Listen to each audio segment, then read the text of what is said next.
Bismillah ar-Rahman ar-Rahim. Today we are going to start lecture 7, the interrupt system.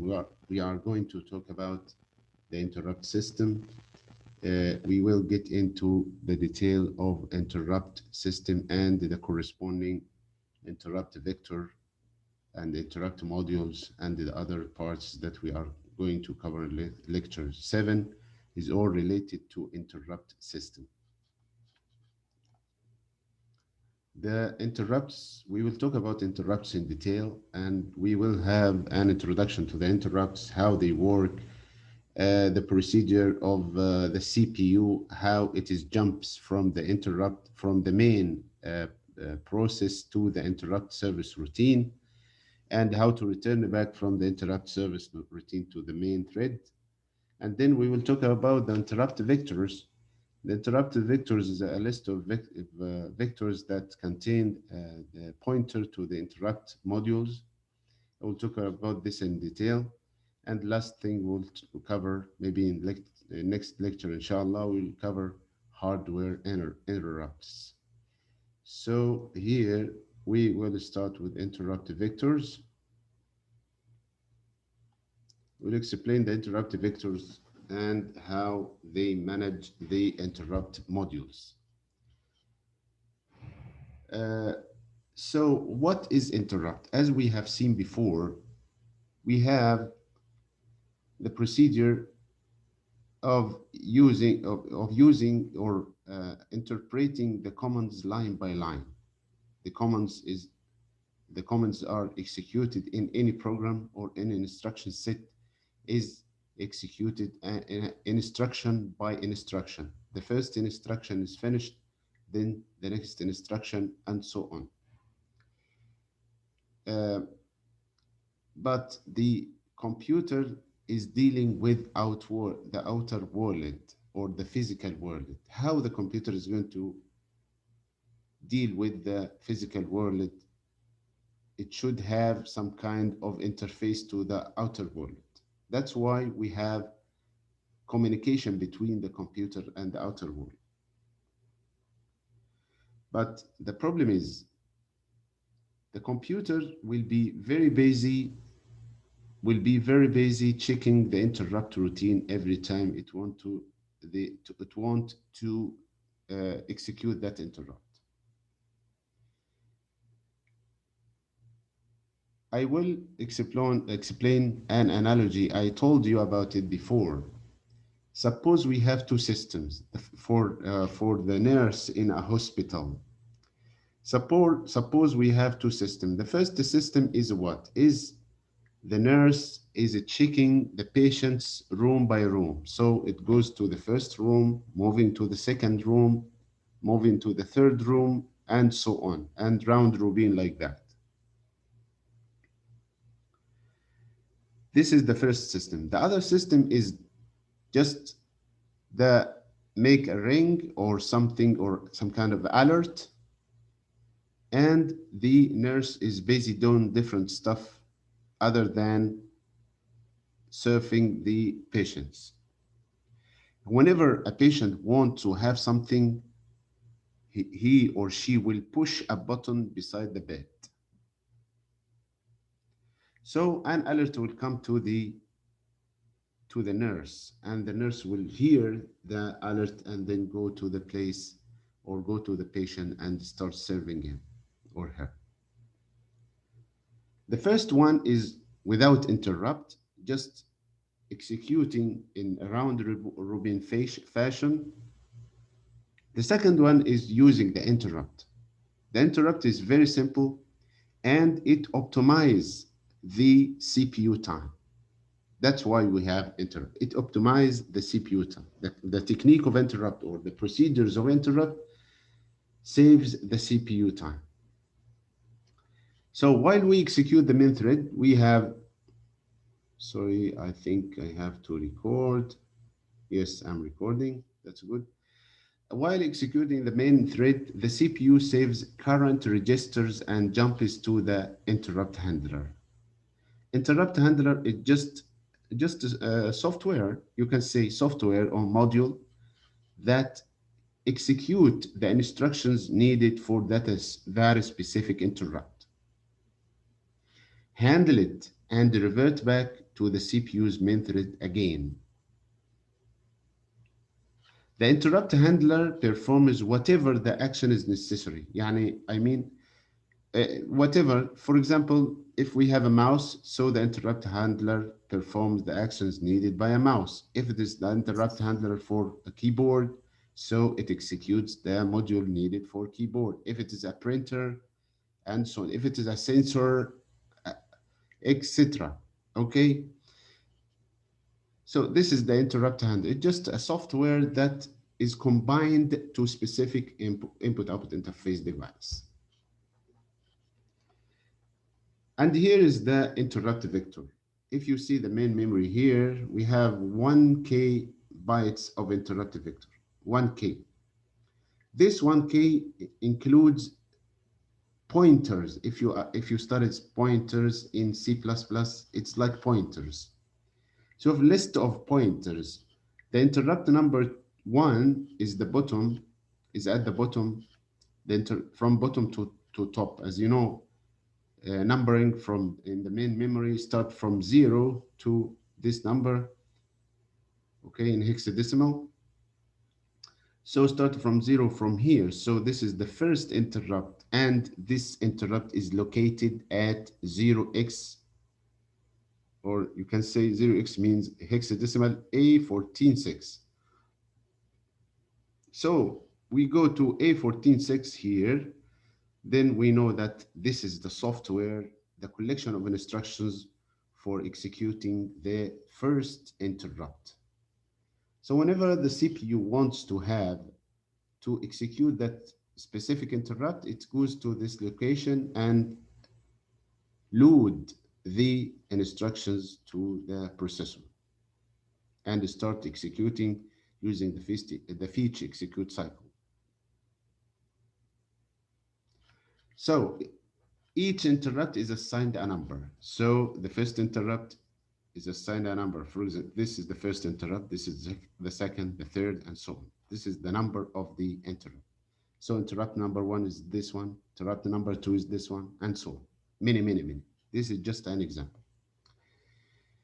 Number acts as index to the interrupt vector table. The number is an index. So we have here interrupt number one. This is the index number one in the entries of interrupt vector. Table maps interrupt numbers to handlers. So we know that interrupt number one is located at address A146.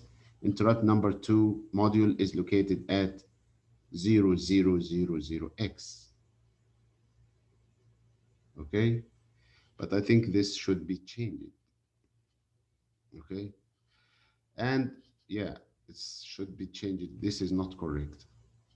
And the table maps interrupt handlers to the handlers, interrupt numbers to the handlers. Yes, it maps. This is correct mapping, and this should be another number here, not from the base memory.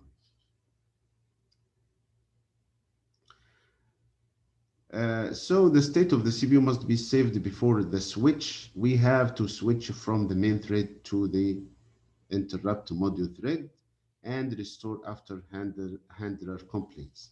Let's see an example using a graph.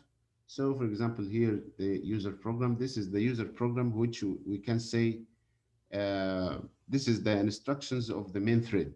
This is the instructions of the main thread. So the computer is at this location. It contains the instruction pointer is directing to this instruction, and we fetch next instruction, decode and fetch the instruction, execute and decode the instruction, or execute the decoded instruction, advance the IP to the next instruction. So IP is just jumping to the next instruction here, and then we check if there is some kind of interrupt request or not. If we have an interrupt request, we go to save the context. So we save all the context that need to be saved to be safely returning to the returning off to the same place we start, the same place we left off.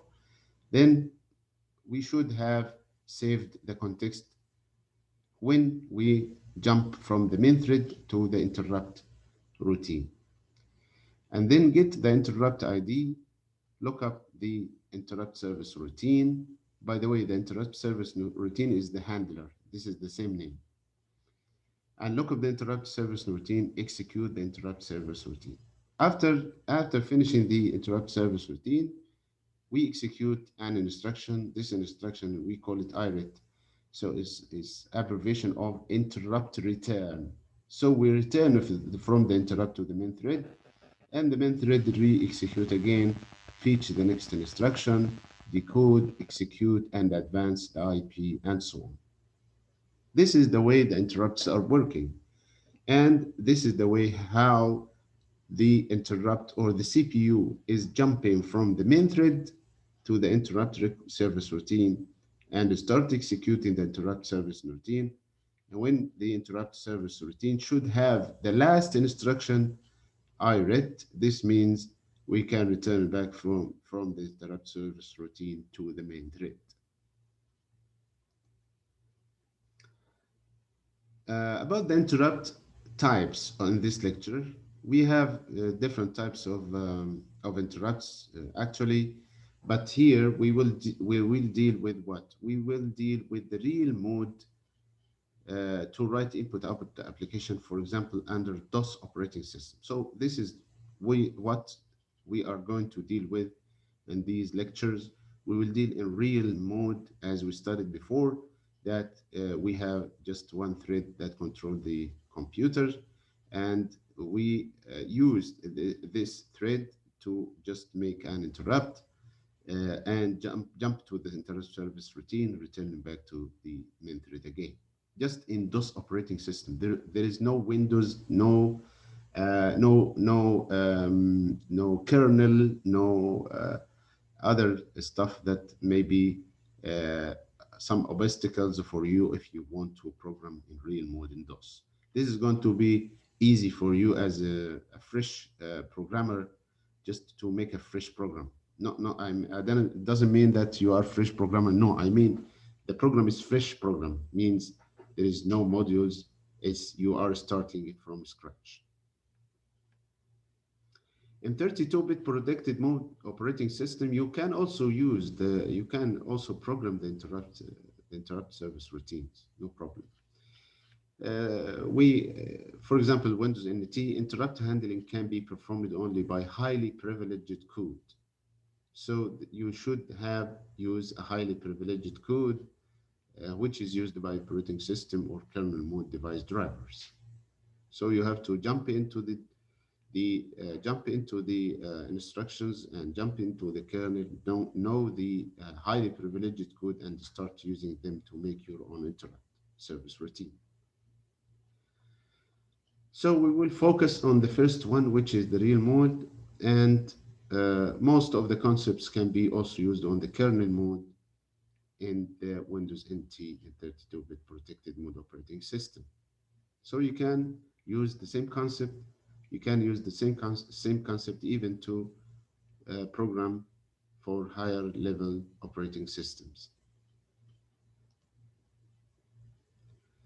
What are the collection of types of interrupts we support for different types of control transfer mechanisms that are loosely referred as interrupts. We have two hardware interrupts and two software interrupts. Hardware, HW means hardware and SW means software. So we have two types of hardware, two types from software. And here, the first one is non-maskable interrupt, which is the NMI. It's abbreviated as NMI, non-maskable interrupts. That means nobody can stop this interrupt. No CPU can stop this interrupt. The external interrupts, this is a hardware interrupt. This is an external interrupt. And also the software interrupts and the processor exceptions like division by zero exception. This is some kind of software interrupt. Software interrupt and external hardware interrupts are relevant to data acquisition and control applications programs. So the software interrupt, which is this one, and the external handle interrupt, which is this one, we will focus on those only. So we will talk about software interrupts and external interrupts. When we talk about hardware interrupt, we mean external interrupt. External interrupt means that any device can interrupt the CPU. So this is external interrupts, and we will deal with it in the next lecture, inshallah. And here today we will talk about software interrupt in detail. You should also be aware of non-maskable interrupt exceptions because you are going to use in time critical applications or system software. If you want to, or you are planning to develop or to be part of the development team of of a system software like operating system. Interrupt processing in real mode. The interrupt processing in real mode. The interrupt processing in real mode uses an interrupt table that stores pointers to the associated interrupt handlers. We have that table, as we said, it is 1K bytes of data, and this table is located at the base address 0. It starts from 0, as we have seen in the graph before. That starts from 0. Start from 0. Each entry in the table consists of CS and instruction pointer to the associated interrupt subroutine. So we have two parts, the CS and the instruction pointer. I think CS is called the control segment, and the IP instruction pointer. So we have here these two parts. We obtained them from the index from the interrupt table. Then we have the instruction point that the instruction points the next instruction that we should execute, which is not in the normal CPU stream or thread, but it is part of the interrupt module. We have to fetch that instruction to the instruction pointer. Each entry or vector requires 4 bytes. We have 4 bytes, 2 bytes to represent the CS, 2 bytes to represent the offset IP. So as I told you, we have 4 bytes, means that each interrupt holds 4 bytes. This is 1 KB. We divide the 1 KB over 4, so we can have 256 interrupts are supported. So you can handle 256 interrupts from 0 to 255. These are the interrupts. And an example for these interrupts in the IBM PC, we have this H is a representation of hexadecimal number. So we have the 00 number is divided by 0 exception, 01 interrupt is single step trap, and 02 non-maskable interrupt, 03 is breakpoint generated by breakpoint opcode, 04 is overflow, and so on. You can have a list in the textbook. You can find the full list of interrupts, even the entire 256 interrupts listed in the text. I don't want you to keep them or recite them. I just want you to know the instruction or the structure of the standard interrupt, the interrupted vector, the standard interrupted vector. Okay, this is just an interrupted vector. Each entry is an interrupted vector, and the entire set of interrupts, we call it the standard interrupt table, or interrupt vector table, IVT, interrupt vector table. So each entry is interrupt vector, and the entire set of interrupt vectors, we call it interrupt vector table. So you have to be aware of the expressions. Interrupt vector is different from the interrupt vector table. So we should be able to jump or map from the interrupt number to a vector. How to do that? We have the interrupt numbers range from 0 to 155. Interrupt numbers act as index to the interrupt vector. Each vector takes 4 bytes. Interrupt number is multiplied by 4 just to get the corresponding interrupt service routine pointer. For example, if we have interrupt number two, we need to add to get the address. We need to get the address of that module. We do what? We do multiply the 2 by 4, which 2 is the interrupt number. We are multiplied by 4 and we get the address at 8. So we jump to 8 and bring the 2 bytes to the offset, and then the other 2 bytes we put them in the CS. Okay, this is how we map from the interrupt vector to the interrupt module addresses. So here we have the interrupt number 0. It holds 4 bytes. This is the first byte, the second byte, third byte, the fourth byte. This is just one interrupt. This is the memory. So one interrupt is reserved into 4 different locations from 0 to 3. The interrupt number 2 is holds only also 4 bytes, and the interrupt number 2 and till the interrupt number 255. If we multiply 255 by 4, this is going to give us 1 KB. This is going to give us 1 KB. Okay. So the what should happen, or what will happen if we what will happen if we have an interrupt? So we push flags register into the stack. Actually, the flag registers are important, so I will jump into the one slide and then we return back. These are the flags register. These are the flags register. The flags register are some registers that define some flags for example, the interrupt. If we have interrupt, so the interrupt flag is set. If we don't have interrupt, the interrupt flag is not set. So we have IF, which stands for the interrupt flag here. If this is 1, this means we have interrupt. We have an interrupt request. Return back. So the first thing, we push the flags register onto the stack. Whatever flags we need to put, we put them onto the stack. We clear the interrupt, enable, and trap flags. So this is going to disable further interrupts, and STI, you can use STI to enable interrupts again. We push the CS and IP registers into the stack. We load the CS with the 16-bit data at memory address as we calculated it before, interrupt type multiplied by 4 plus 2. This is the first part, and the second part is located and at interrupt type multiplied by 4. There is no 2 here, just 4 by 4. Okay, this is the IP and this is the CS, how to load them into memory.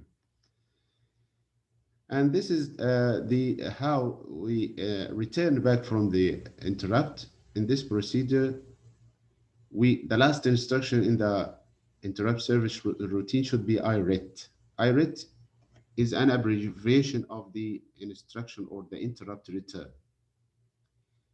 The actions taken on IRET are pop the 16-bit value top of the stack into the IP register. We are doing, if you return back, we are doing the opposite way around.